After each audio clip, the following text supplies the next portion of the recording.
Falando por Você, Filosofia e Educação no rádio e no podcast.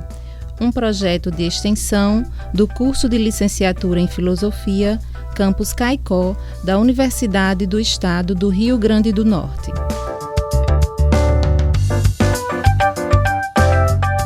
Nesta segunda edição, serão lidos e comentados textos de mulheres, filósofas professoras do Prof. Filo Campus Caicó, UERN.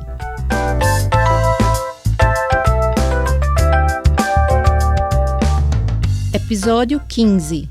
Texto escrito por Rejane Edna dos Santos Azevedo. Leitura e comentários de João Carlos de Souza Bulcão.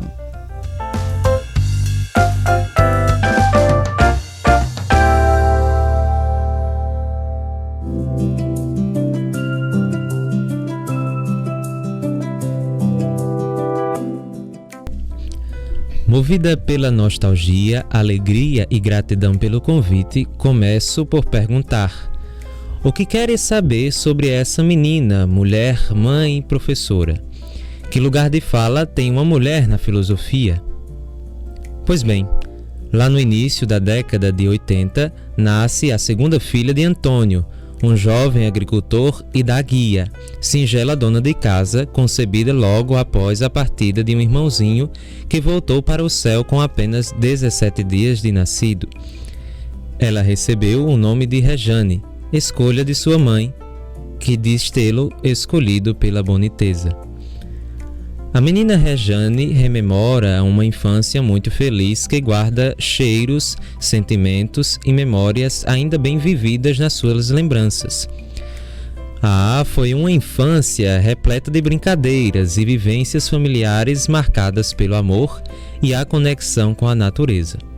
É possível lembrar perfeitamente daquelas brincadeiras ao redor da casa, embaixo das árvores com as bonequinhas que ora eram feitas de sabugo de milho, ora de retalhos de pano, costuradas à mão com a ajuda de nossas mães. As nossas brincadeiras eram uma viagem por um mundo lindo, colorido e cheio de sonhos. Brincava junto com as vizinhas e primos. Essa menina, que no seu corpo de mulher teima em cultivar a alma de criança, ainda sente o cheiro da água do riacho onde tomava banho, lavava roupa e se divertia muito na época das chuvas.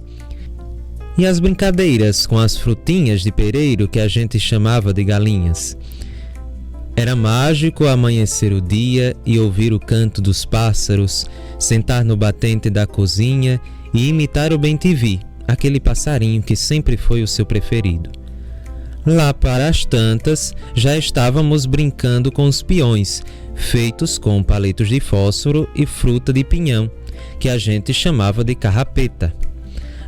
Andar de burro com painho em busca do roçado e cuidar dos pintinhos com manhinha são exemplos de momentos em que pude sentir o amor na mais pura de suas expressões.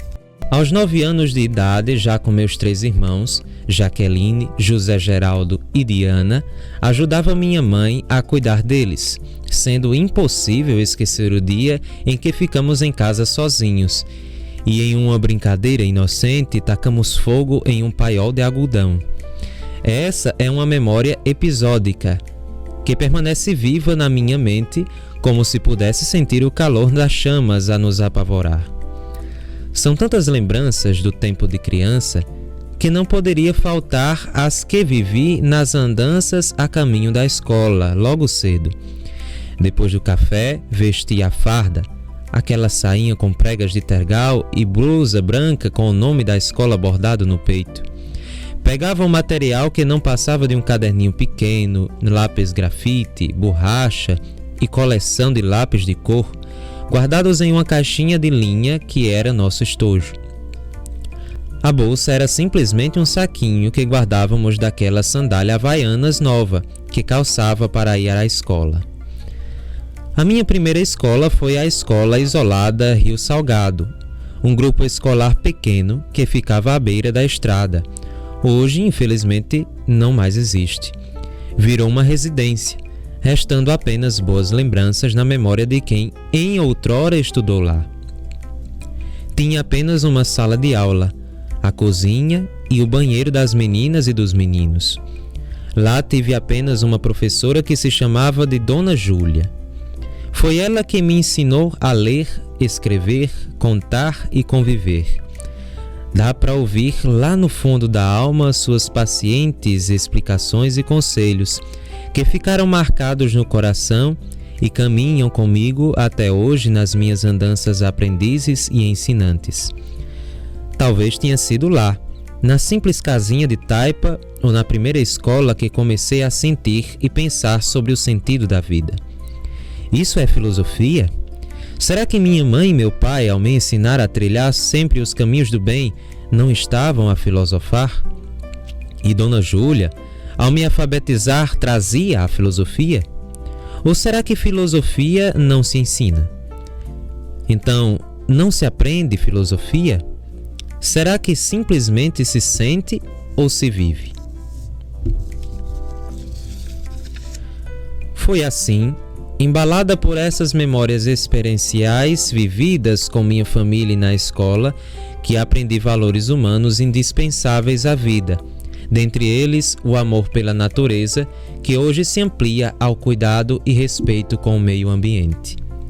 Desde criança, cativei o sonho de ser agrônoma, em virtude das vivências com a agricultura experienciadas por meu pai.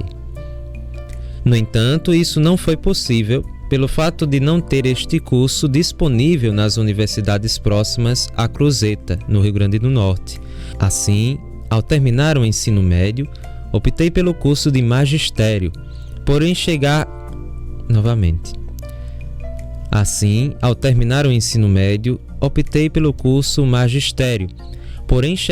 uma oportunidade de me tornar professora, como Dona Júlia.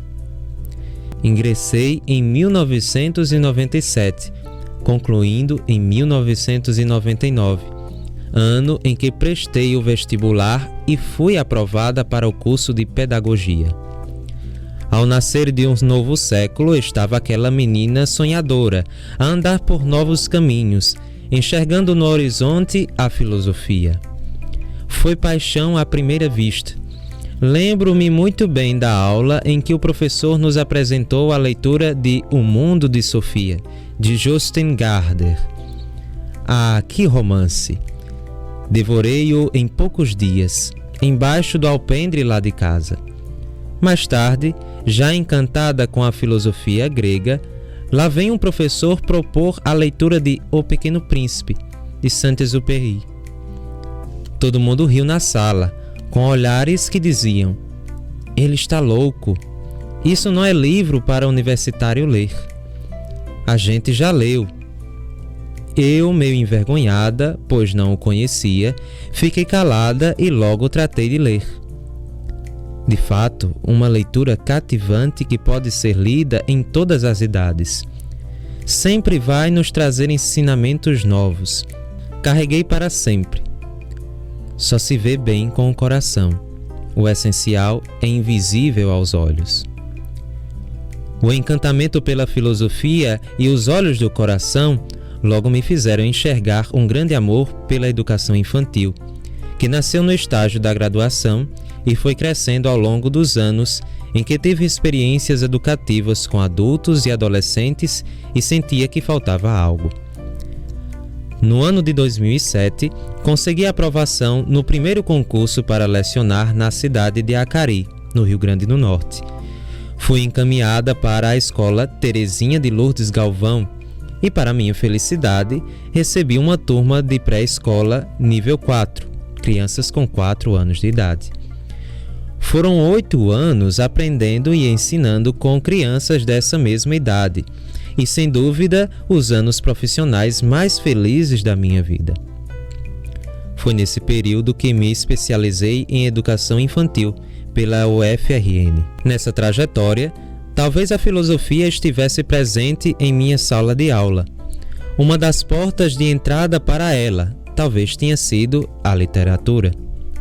Foram muitas rodas de leitura, contações de histórias, dramatizações e tantas outras atividades em que se aprendia e ensinava a pensar. Será que nesse caminhar pedagógico estávamos a filosofar? Se é que isto é possível. Já disse Serlette que haverá diferenças entre aquele que assume que a filosofia é uma forma de vida e o que considera um campo técnico profissional como qualquer outro, etc. Sendo assim, as intenções filosóficas e pedagógicas perante um objeto de conhecimento são diferentes, e isso faz com que também se diferencie as conexões criadas entre o filosofar e o ensinar. Nas minhas andanças pedagógicas, muitos foram os encontros com a filosofia e a infância. E mesmo que tenham sido informais, pois infelizmente não temos a filosofia formalizada no currículo da educação infantil e fundamental, ou quem sabe até não intencionais, sempre foram muito significativos, pois conseguiram tocar lá no fundo da alma, como nos mostra Bom Dia, em Notas sobre a Experiência e o Saber de Experiência.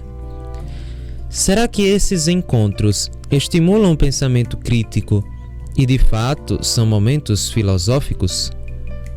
Ao longo do caminho profissional, muitas mudanças ocorreram. Uma delas foi no ano de 2016, em que precisei deixar a educação infantil para lecionar no ensino fundamental, sendo admitida na Escola Estadual Otávio Lamartine, em Cruzeta, no Rio Grande do Norte, na qual leciono até hoje. De acordo com Medeiros, a referida escola assume um trabalho com a filosofia em sala de aula, desde o ano de 2007, com um fazer pedagógico voltado para a educação de valores. Trata-se de uma proposta de trabalho interdisciplinar fundamentada filosoficamente nas ideias de Morin e Lippmann. Nesse contexto, Medeiros afirma que o projeto pedagógico da referida escola tem como missão oferecer educação básica nos anos iniciais do ensino fundamental, comprometida com a formação integral do educando, garantindo sua permanência com sucesso na instituição e na prática social. Para ela, a Escola Otávio Lamartine busca pautar suas ações com caráter dialógico, envolvendo todos os segmentos da instituição. Nessa perspectiva, notei que a Escola Otávio Lamartine ousa novos passos neste caminho de luta por um lugar para a filosofia na infância, que começou a ser trilhado por Matthew Lippmann na década de 70, ao pensar o programa da filosofia para crianças, que, embora amplamente estudado, não conseguiu que a filosofia fosse implementada no currículo oficial das etapas infantil e fundamental da educação pública brasileira.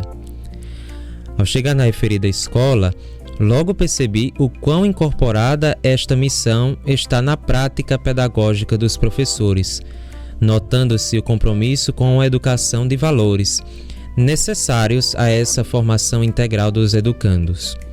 Fui designada para uma turma de primeiro ano do ensino fundamental, iniciando a trajetória como professora alfabetizadora, que a partir daí tenta experienciar a filosofia com crianças em sala de aula. Nessa oportunidade, fui apresentada às ideias do filósofo americano George Herbert Mead, através da professora doutora Shirlene Santos Mafra Medeiros, e diante das problemáticas ambientais observadas em um contexto local e mundial, resolvi apostar em ações educativas voltadas para a educação ambiental, numa perspectiva filosófica ancorada na teoria mediana. Nesse contexto, surgiu o conceito de self ambiental, o qual discuto na pesquisa de mestrado que se encontra em andamento. Nesse trabalho, mergulho com crianças na filosofia social de G.A. Mead, cujas ideias fundamentais se concentram no conceito de self, definido por ele como uma partícula reflexiva que indica aquilo que tanto pode ser sujeito quanto objeto. Esse mergulho na filosofia mediana aposta na ideia de self ambiental como parte do self social, discutido pelo autor a partir da compreensão de como se dá a relação humana com o meio ambiente no processo evolutivo da sociedade. Portanto, diante da pergunta: o que andas a fazer em nome da filosofia? Me arrisco a dizer que encantada estou a experienciar um trabalho filosófico em sala de aula com crianças do ensino fundamental, movida pelo amor e a urgente necessidade de cuidar do meio ambiente. E isso me move a continuar as andanças pedagógicas, de mãos dadas com a filosofia e a infância, acolhendo o meio ambiente como um abraço cuidadoso e interativo.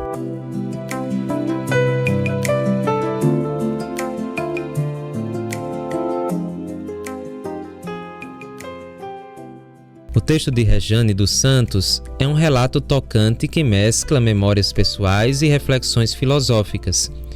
Ela narra sua trajetória desde a infância até a vida adulta, com foco nas experiências que moldaram seu caráter e seu olhar sobre o mundo. O que se destaca no texto de Rejane é a forma como ela explora a conexão entre as memórias da infância e sua prática educacional e filosófica.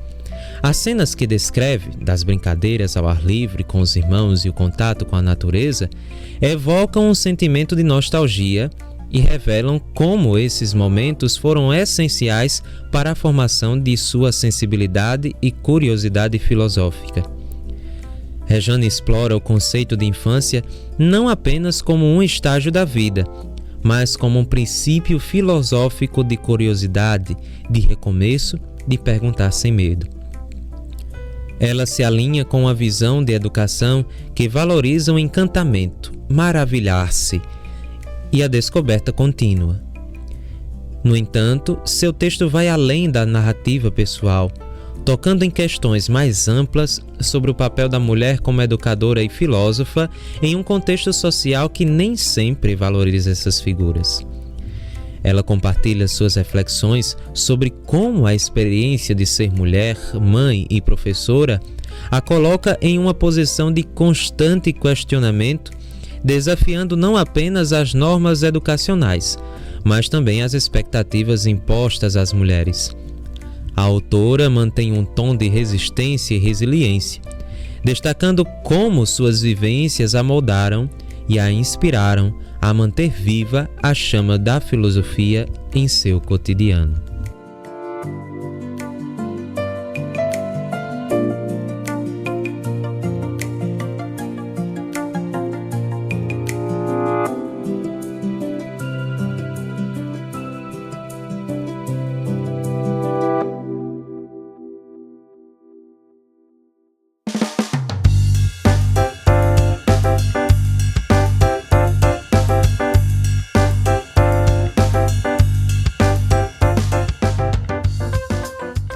Acabamos de apresentar a segunda temporada do podcast Falando por Você. Esperamos que este momento de escuta tenha proporcionado uma reflexão singular sobre o papel das mulheres na filosofia. Se gostou do nosso conteúdo, compartilhe e continue acompanhando nas nossas plataformas digitais. Esperamos você no próximo episódio.